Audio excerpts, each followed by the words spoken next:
Friends, news channel देखे आप सभी दर्शकों का बहुत बहुत स्वागत है। मैं हूं रमनदीप कौर। इस वक्त की बड़ी खबर आ रही है प्रयागराज से। क्या है पूरा मामला, देखने के लिए बने रहिए हमारे साथ। संगम नगरी प्रयागराज ये चौक कांग्रेस कमेटी शहर का जवाहर स्क्वायर का कार्यालय है, जो कि एक अपने आप में अलग इतिहास रखता है। इस कार्यालय का किराया बाकी होने पर जहां कोर्ट से किराया जमा करने का आदेश हुआ है, मकान मालिक कोर्ट में गया है, जिसके बाद अब पार्टी के लोग पैसा इकट्ठा करने में लगे हैं, मगर अभी भी पूरा पैसा इकट्ठा नहीं हो पाया है।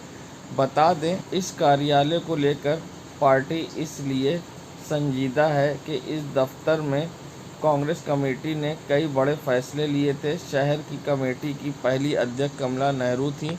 इसके बाद पंडित जवाहरलाल नेहरू, पुरुषोत्तम दास टंडन, विशंबर नाथ पांडे, मुजफ्फर हसन, इंदिरा गांधी भी इस शहर कमेटी की अध्यक्ष रह चुकी हैं। शहर के व्यस्तम इलाके चौक में आज़ादी के पहले वर्ष 1932 से शहर कांग्रेस कमेटी का दफ्तर है। कभी देश के 3 प्रधानमंत्री पंडित जवाहरलाल नेहरू, लाल बहादुर शास्त्री और इंदिरा गांधी ने इस कार्यालय में हुई महत्वपूर्ण बैठकों में भाग लिया था। आज़ादी से पहले इस कार्यालय में कई अहम निर्णय भी लिए गए थे। इस दफ्तर में इंदिरा गांधी से हुई थी फिरोज़ गांधी की पहली मुलाकात। पुराने कांग्रेसियों का कहना है कि फिरोज़ गांधी की इंदिरा गांधी से मुलाकात भी इसी दफ्तर में पहली बार हुई थी। यही नहीं, प्रेम प्रसंगों के किस्से दुनिया भर में चर्चित हुए। देश के 2 प्रधानमंत्री जवाहरलाल नेहरू एवं इंदिरा गांधी शहर के कांग्रेस कमेटी के अध्यक्ष होने बावजूद अब दफ्तर का किराया चुकता करने के लिए चंदा किया जा रहा है। इस कार्यालय से कई यादें कांग्रेस की जुड़ी हुई हैं, तो वहीं इस कार्यालय का अब किराया जमा करने के लिए कोर्ट ने 15 जुलाई तक का समय दिया है। वहीं अब इस समय में कांग्रेस पार्टी को किराया जमा करना होगा। संगम नगरी प्रयागराज, जहां फूल बेचकर घर जा रहे एक बुजुर्ग को चौखंडी के कीटगंज में सांड ने जोरदार टक्कर मारी थी, जिसके बाद बुजुर्ग की मौके पर मौत हो गई थी। बता दें, चौखंडी क्षेत्र में सांड की टक्कर से बुजुर्ग ने मौके पर दम तोड़ दिया था। ये बुजुर्ग रघुनाथ फूल मंडी नैनी के रहने वाले हैं, जो कि फूल बेचकर घर जा रहे थे। जहां अब रघुनाथ एकमात्र घर के कमाने वाले थे, जिसके बाद अब उनके घर का बुरा हाल है। रो रो कर सरकार ने लाख दावे किए, मगर सरकार के दावे की हकीकत सामने आ ही जाती है।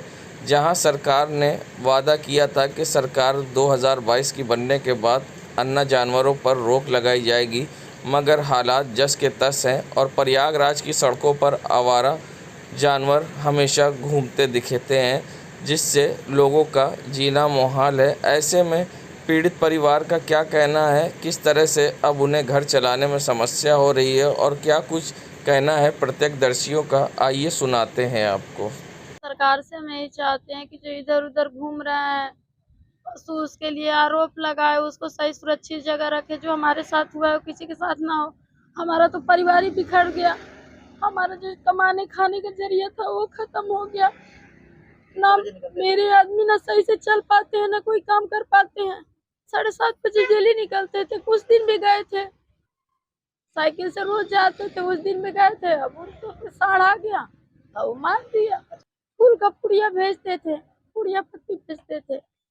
मेरा सरकारी जगह पे घर है, सड़क का किनारा, कोई मेरा जगह भी नहीं है।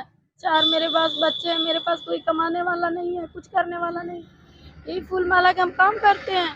तो सरकार उसको सुरक्षित करे, हमारे साथ नुकसान पहुंचाए किसी और गरीब के साथ। इस पर एक आवारा सांड, जो कि इसके पहले भी कई लोगों को मार चुका था, और एक बुजुर्ग शख्स गली से निकल रहे थे, उनके पीछे 3-4 लोग थे और वो बराबर निकलने का प्रयास कर रहे थे। सांड यही बुजुर्ग के नज़दीक खड़ा था। जैसे ही वो बुजुर्ग निकलना चाहा, उसी समय वो सांड उनको दौड़ा के एक दीवार की तरफ दौड़ा के और उनको रगड़ता हुआ, उनके सीने पे पैर रखता हुआ, मारता हुआ निकल गया वो सांड। तुरंत 2 मिनट के अंदर, 5 मिनट भी नहीं, 2 मिनट के अंदर ही वो बुजुर्ग शख्स उठा है और तुरंत गिरा और तुरंत खत्म हो गया। मोहल्ले के लोग दौड़े उसके पास, और शायद उसी समय कोई जानकार व्यक्ति डॉक्टर था, या जो भी रहा उसने देखा तो उसने तुरंत कह दिया ये खत्म हो गया। बता दें, सांड की टक्कर से हुई थी रघुनाथ में। आज के दिनचर्या में कई तरह की बीमारी आम बात हो गई है। ऐसे में सर दर्द होना, मगर जब सर दर्द माइग्रेन बन जाए तो इसमें किस प्रकार की समस्या होती है, माइग्रेन के क्या लक्षण होते हैं और इसका किस तरह से बचाव किया जा सकता है, माइग्रेन की समस्या में किस प्रकार की समस्याओं उत्पन्न होने से खतरा होता है, ऐसे में क्या कुछ कहना है डॉक्टर राकेश पासवान का, आइए सुनाते हैं। आज हम लोग माइग्रेन और सामान्यतया जो सरदर्द होता है उसके बारे में बात करने के लिए आए हैं। तो ये एक ऐसी समस्या है जो बहुत ही ज़्यादा सामान्य है और ऐसा देखा जाता है कि लगभग अगर बात करें 100 लोगों की तो 20 से 25 लोग इस समस्या से काफ़ी बुरी तरह से ग्रसित होते हैं और वो इधर उधर और बहुत सारे डॉक्टरों के पास जा कर के इलाज कराते रहते हैं। लेकिन क्या कभी हमने सोचा है कि माइग्रेन या दूसरे सरदर्द को बिना दवाओं के भी काफ़ी हद तक हम सही कर सकते हैं? तो इसी बारे में आज हम बात करने के लिए आए हैं। और माइग्रेन की जो समस्या है या सरदर्द की जो समस्या है उसमें हमको एक चीज़ ध्यान रखना है। अगर हम दर्द का जो गुणधर्म है उसके बात करें तो हर एक तरीके के मरीज़ में अलग अलग तरीके से ये दर्द बढ़ता और घटता है। उदाहरण के तौर पर कुछ मरीज़ों में खाली पेट रहने से दर्द की तीव्रता बढ़ जाती है। कुछ मरीज़ों में अगर चोट लग जाए या थोड़ा बहुत सर में धक्का लग जाए तो दर्द बढ़ जाता है। कुछ मरीज़ों में ज़्यादा बोलने से, ज़्यादा फिजिकल एक्सरसाइज करने से सर दर्द बढ़ जाता है। कुछ में धूप से सर दर्द बढ़ जाता है। कुछ में आराम ना करने से, सोने पर्याप्त मात्रा में नींद ना लेने से सर दर्द बढ़ जाता है। इस प्रकार से हर एक मरीज़ के लिए कुछ कैरेक्टरिस्टिक होते हैं कि जिनके आधार पर ये देखा जाता है कि इस मरीज़ में इन कारकों की उपस्थिति में सर दर्द अधिक होता है। इसी तरीके से कुछ मरीज़ ऐसे होते हैं जो ये भी उनके होता है कि उनको ये भी पता लग जाता है कि इस तरह की परिस्थिति में सर दर्द कम हो जाता है। जैसे उदाहरण के तौर पर कुछ लोगों को लेटने और आराम करने से सर दर्द में आराम मिल जाता है। कुछ लोगों को कॉफ़ी पीने से सर दर्द में आराम मिल जाता है। कुछ लोगों को जो है थोड़ा सा अपना जो है सर दबाने से या कोई पंजेंट ऑयल होता है उसको यूज करने से सर में आराम मिल जाता है। तो इस प्रकार से देखा जाए तो कई लोगों को ये पता होता है कि उनको किस परिस्थिति में सर दर्द ज़्यादा हो रहा है और किस परिस्थिति में सर दर्द कम हो जा रहा है। तो इन सब चीज़ों को अगर व्यक्ति ध्यान देता है और वो अपने माइग्रेन के या सर दर्द के प्रकार को समझ लेता है तो उसको इस जानकारी का प्रयोग करके अपने दर्द से राहत लेने का काफ़ी संभावना बढ़ जाती है। उदाहरण के तौर पर यदि बात करें कि किसी व्यक्ति को रोज़ा या व्रत रखने से सिर में दर्द होता है तो वो शेड्यूल ऐसा बना सकता है खाने का कि व्रत में भी वो खाली पेट ना रहे और व्रत में भी समय समय पर जो व्रत के अनुसार खाने योग्य पदार्थ हैं उनका सेवन करता रहे। कभी कभी कई मरीजों में ऐसा देखने को मिलता है कि जल का ग्रहण अच्छे से करने से माइग्रेन की जो तीव्रता होती है वो कम हो जाती है। इसी प्रकार से कुछ प्रकार के आहार होते हैं जो सर दर्द में बड़े लाभकारी होते हैं। जैसे उदाहरण के तौर पर अखरोट और कुछ जो अपने सूखे मेवे होते हैं इनका सेवन भी करने से कई बार जो है सर दर्द में काफ़ी राहत मिलती है, क्योंकि इसमें कई तरीके के ऐसे पदार्थ होते हैं जो जाकर के हमारे ब्रेन को एक तरीके से जो है ऐसे पदार्थों के निर्माण में मदद करते हैं जो सर दर्द में राहत प्रदान करते हैं। इसी प्रकार से प्रचुर मात्रा में फल और सलाद का सेवन करना भी माइग्रेन को काफ़ी रिलीफ देता है। कई प्रकार से आहार में किया जाने वाला परिवर्तन, जैसे तैलीय पदार्थ, ज़्यादा मसालेदार चीज़ों का सेवन करने से यदि गैस अधिक बनती है तो भी सर दर्द की तीव्रता बढ़ जाती है। तो अगर हम कई बार आहार में अपने परिवर्तन कर लें तो उससे भी माइग्रेन में काफ़ी राहत हो जाती है। तो इस प्रकार से माइग्रेन कोई बहुत बड़ी या सर दर्द कोई बहुत बड़ी दिक्कत नहीं है। सिर्फ हम अपने दिनचर्या में, दैनिक जीवन शैली में और माइग्रेन के या हेडेक के ट्रिगर करने वाले फैक्टर्स को आइडेंटिफाई करके उनका परहेज़ करें और जिनसे हमको राहत मिलती है उस प्रकार की दिनचर्या के अनुसार ज़्यादा चलें तो हमको सरदर्द की राहत में कई बार दवाएं लेने तक से बच जाते हैं हम। संगम नगरी प्रयागराज के कोतवाली थाना क्षेत्र के स्वर्ण गंगा ज्वेलर्स दुकान के तीसरे मंजिल पर शॉर्ट सर्किट से आग लग गई। दमकल विभाग की गाड़ी मौके पहुंची और आग पर काबू पाया। हालांकि आग से कोई ज़्यादा नुकसान नहीं हुआ है। इस दौरान मार्केट में अफरा तफरी मच गई। कोतवाली पुलिस ने भी मौके पर पहुंचकर घटना की जानकारी ली। हर्ष केसरी ने चौक लोकनाथ चौराहे पर स्वर्ण गंगा ज्वेलर्स की बिल्डिंग में ज्वेलरी की दुकान खोल रखी है। सुबह 6 बजे दुकान के अंदर से धुआं व आग की लपटें देखकर आसपास के लोग एकत्रित हो गए। लोगों ने कोतवाली पुलिस और दमकल विभाग को सूचना देते हुए खुद की दुकान से बाहर रखे उपकरण को आग बुझाने का प्रयास करने लगे। कुछ ही देर में दमकल विभाग की गाड़ियां और 7 कर्मचारी मौके पर पहुंचे। उन्होंने आग बुझाने की कार्रवाई शुरू कर दी। कोतवाली पुलिस भी मौके पर पहुंच गई। कुछ ही क्षणों में आग पर काबू कर लिया। आग से कोई जनहानि नहीं हुई, कोई ज़्यादा नुकसान भी नहीं हुआ। संगम नगरी प्रयागराज के जहां संगम तट पर मंगलवार को लेटे हनुमान मंदिर में लोगों का जनसैलाब उमड़ा दिखाई दिया।